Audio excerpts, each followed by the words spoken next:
I think this has pretty much become a consensus, but the best part of playing on PC is the infamous mods. Those small or big tweaks made by the community that fix base game issues, bring back forgotten mechanics, or simply add stuff Rockstar never had the guts or interest to put in the game. And when it comes to Red Dead 2, the modding community is easily one of the most passionate and active on the internet. A lot of this comes from Rockstar's near total abandonment of the campaign mode, which ended up creating a strong sense of unity among players. Every day something new pops up, whether to boost immersion, fix questionable choices from the original game, or expand the world in ways we never imagined. And here in this channel's video you're going to meet the most loved and downloaded mods of 2025 on Nexus Mod, adding up to over 143,000 downloads just from the mods on this list.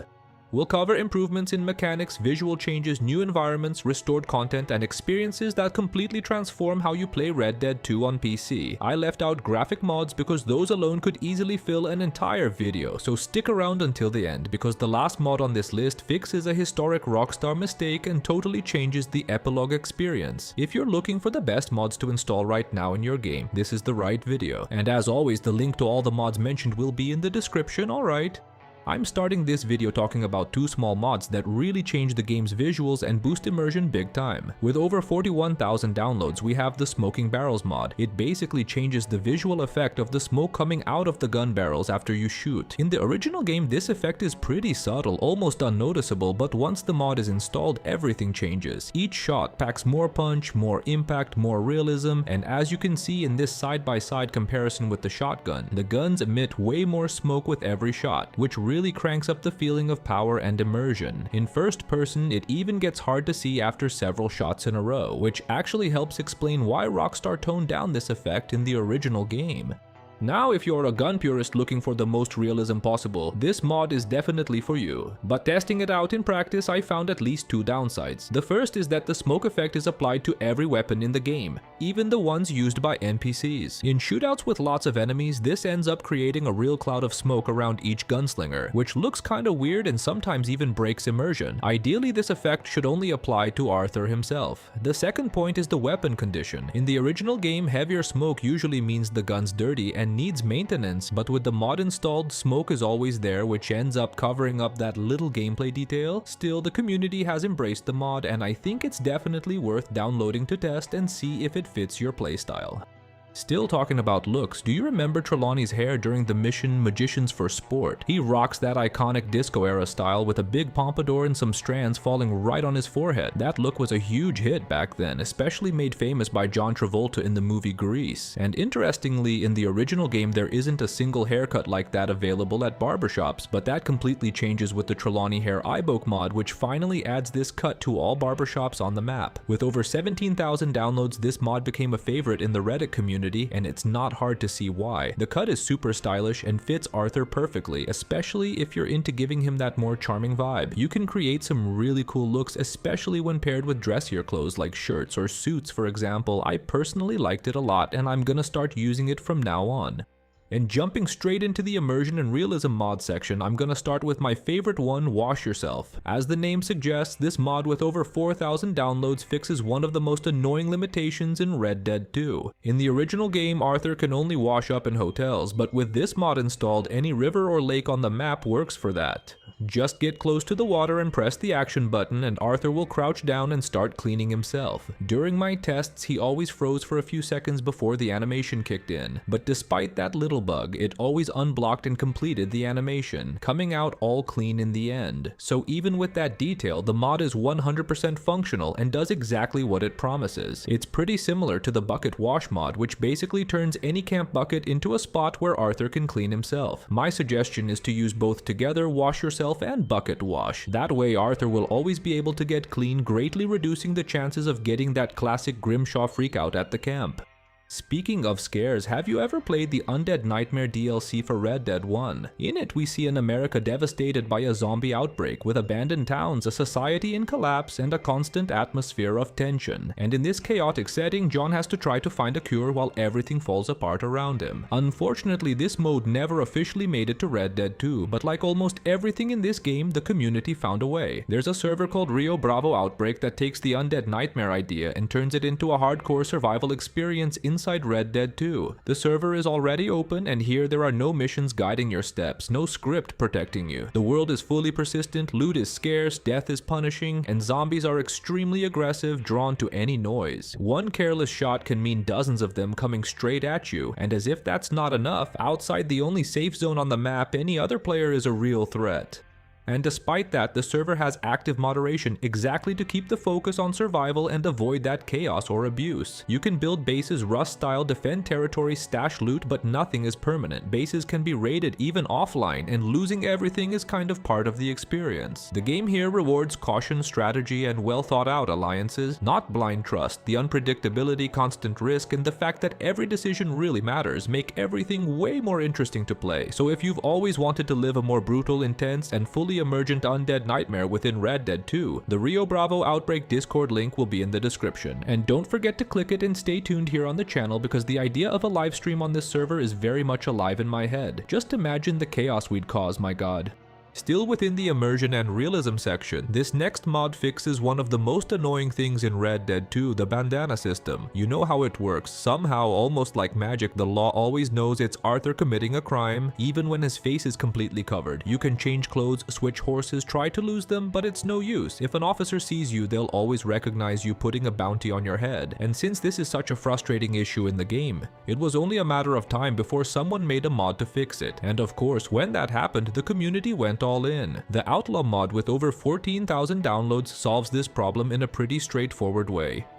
The premise is simple. By wearing bandanas or masks during crimes, Arthur doesn't get recognized by the cops. As a result, you don't get a bounty on your head. I had already tested a similar mod before, but like I mentioned back then, it didn't work that well. But with the Outlaw mod, it's a different story. Right on my first try, it delivered exactly what it promised. I managed to rob the Valentine doctor's illegal business without getting a single bounty. And the coolest part is that this mod comes with an extra bonus. Besides not getting a bounty, Arthur also doesn't lose honor when robbing or killing NPCs while masked. This brings back a classic mechanic from Red Dead 1, since in the 2010 game, John also didn't lose honor when wearing a bandana. This mod completely changes how we pull off heists in the game, and honestly, it's totally worth the download.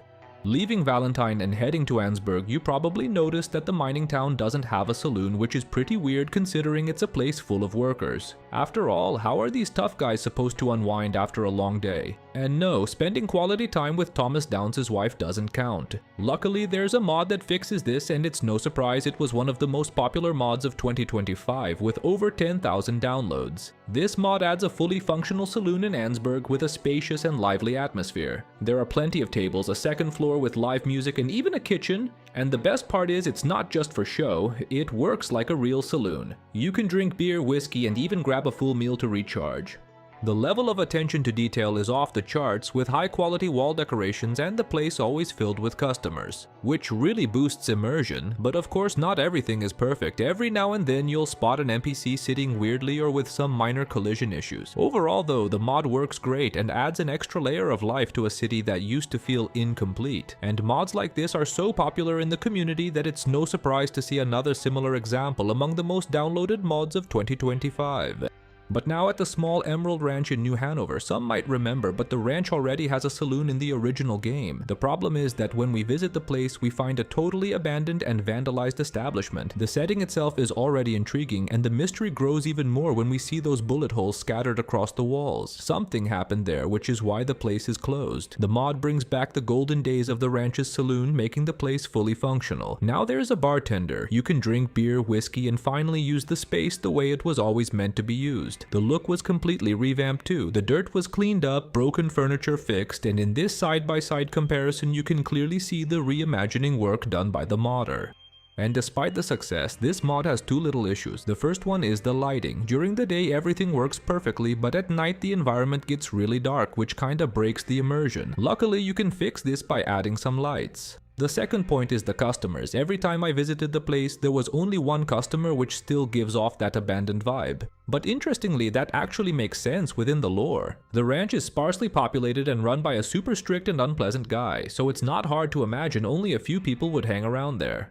Moving now to action and combat mechanics, I'm going to talk about one of my favorite mods, the combat roll. With over 13,000 downloads, this mod brings back the famous roll from John Marston in Red Dead 1. In that game, the tactical roll was part of combat and really helped with mobility during shootouts. But in Red Dead 2, neither Arthur nor John has this mechanic. Instead, Rockstar went with that kind of weird leap that, although it kinda works within the game style, is way less useful in combat. With the mod installed, that leap is completely replaced by the roll, bringing back one of the most iconic mechanics from the 2010 game. And what's really interesting is that this move wasn't made from scratch by the modder. It was already in the game files, but for some reason Rockstar decided not to use it in the final version. So now the question is, which do you prefer more, the leap or the roll? Let me know in the comments.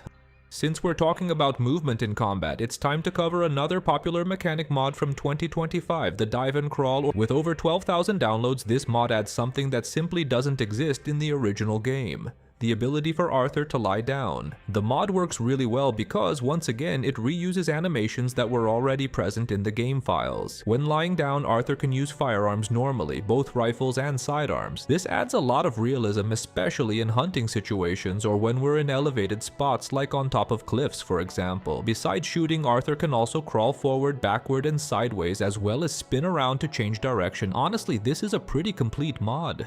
But it doesn't stop there, because the modder also adds two other mechanics. The first is stealth mode. In the original game, you can only be stealthy by crouching, but with the mod installed, Arthur can slightly duck down, make less noise, and enter stealth in a way very similar to what happens in GTA 5. The second mechanic is shoot while jumping, and you might think, but can't you already jump in the original game? Well, yeah, you can, but the difference now is you can jump and shoot at the same time. In theory, the idea is great, but in practice, not so much. The jump is low, the airtime is short, and you barely get to fire 2 shots. The situation improves a bit when jumping from a higher spot, but it still doesn't work as well as it should. The modder's intention was clearly to simulate Max Payne 3's combat style, which anyone who's played knows how satisfying it is. But unfortunately, this part doesn't fit that well in Red Dead 2. Still, as you can see from the gameplay, it's an interesting mechanic, and like the saying goes, you can never have too much of a good thing.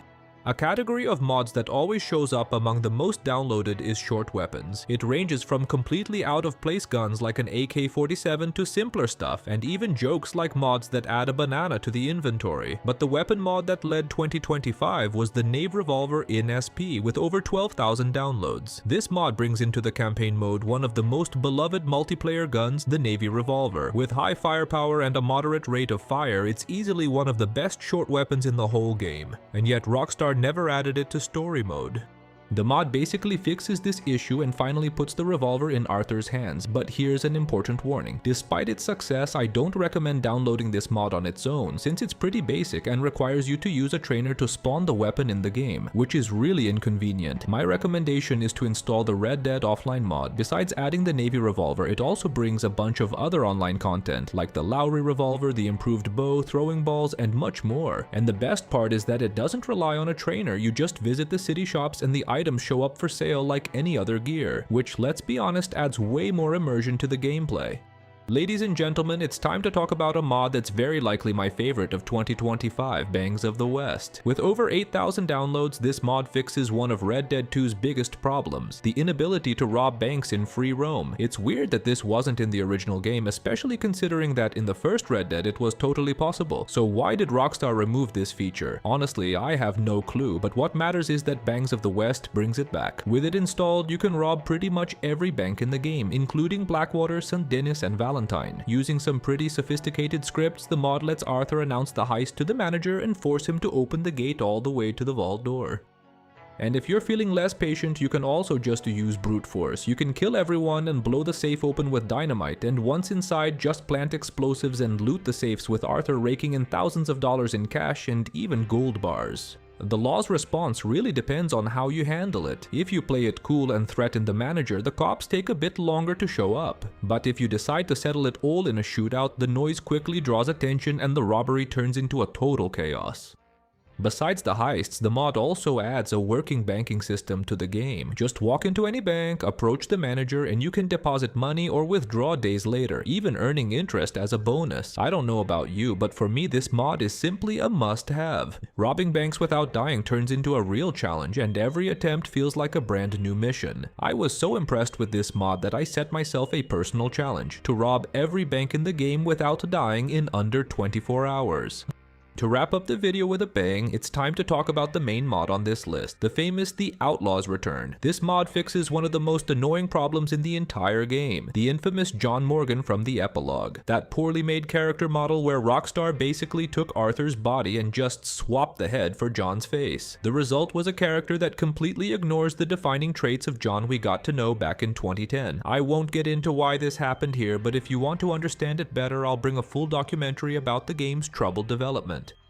For a while, there were even mods trying to fix this issue, like the famous John Marston restoration project, which surpassed 260,000 downloads. This mod was awesome because it simply used the original John NPC as a playable model, which worked really well despite some limitations. The problem is, over time the mod stopped working on current builds. The developer abandoned the project and just disappeared off the map. That left us stuck for years with this kinda off John Morgan, boxy with that Shrek cookie face. But with The Outlaw's Return, this problem finally starts getting fixed. With over 12,000 downloads. This mod isn't just a simple touch-up, it's a full overhaul, a complete rebuild of John Marston designed to make the character as faithful as possible to Red Dead 1, without totally breaking Red Dead 2's visual style. As you can see in these comparisons on the screen, the mod version really gets a lot closer to the John we know. He's lost that kind of weird look from the epilogue and now has a more masculine posture, way closer to the 1911 John. But of course, nothing's perfect. What bugs me the most about this mod is that shiny look on his face that doesn't seem very natural. John also ends up a bit less expressive, which makes me wonder if that's a technical limitation of the mod or just an artistic choice to make him more serious. But by far the biggest problem is the eyebrows. As you can see in the cutscenes, they just don't move, making it look like John overdid the Botox. The good part is that the developers are already aware of this and said they're working on a fix along with other tweaks. And this is just the cherry on top because the mod isn't limited to the playable character, it also changes the John NPC, replacing his model with the beta version of John Marston from Red Dead 1, which very few people know about. On top of that, it improves clothing, adds new beard styles, and a bunch of other details. Comparing it directly to the old John Marston restoration project, this mod is still inferior since the original project's creator simply used a ready-made supernatural model. But in The Outlaw's Return, the developer had to roll up their sleeves and completely modify the existing model, which ends up taking away a bit of the face's natural look. Even so, it's still by far better than the John we saw in the base game. Trust me, download this mod now because playing American Venom with it installed totally changes the experience and gives the story's ending a whole new weight. And since we're talking about the end of this journey and the weight it carries, it's worth remembering that Red Dead Redemption 2 is a master at crafting stories that feel inevitable. When we think about Arthur Morgan's fate, a lot of people recall the tuberculosis, Micah Bell's betrayal, or the relentless chase by the Pinkerton National Detective Agency. But the truth is, Dutch van der Linde's gang started falling apart way before the story's finale, and it began with decisions that, at the time, seemed small. Clicking here on the yellow arrow will take you to the video where we revisit some crucial moments to understand which mistakes really sealed Arthur's fate. Decisions driven by loyalty, choices made on impulse, and even actions that seemed right at the moment but ended up triggering a domino effect within the gang. Some of these happened early in the story when everything seemed relatively stable and nobody imagined the scale of the disaster that was about to hit. So get ready, because after breaking down these choices, you might never look at Arthur Morgan's story the same way again. Big hugs and see you later. Bye.